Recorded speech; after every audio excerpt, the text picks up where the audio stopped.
আমি ছোট মানুষ, তাই বেশি কথা বলি না। কেমন জানি, আমি আগে একটা ভিডিও বানাইছিলাম, কেমন জানি ভয় হয় বাংলাদেশটাকে নিয়ে।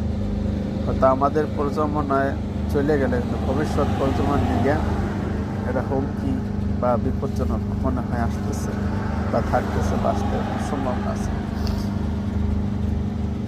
কারণ একটাই, সেটা হলো সেন্ট মাটি। অনেকেই জানে, অনেকেই জানার চেষ্টা করে। তো ওই জিনিসগুলো আস্তে আস্তে আস্তে আস্তে যে উপরে পর্যায়ে যারা, এখন সবাই ঠিকই মুখ খুলতেছে। আবু দোহা আদনান হুজুরে আজকে প্রকাশ করলো, হয়তো নাম বলে নাই, কিন্তু ওই একইভাবে যে সেন্ট মার্টিন গায়েব হয়ে গেলে বাংলাদেশ মানচিত্রে মানে হয়তো হইতেও পারে। আর এক বিশেষজ্ঞ কিছুদিন আগে দেখলাম, সেও একই কথা বলল। আল্লাহ হেদায়েত, আল্লাহ হেফাজত।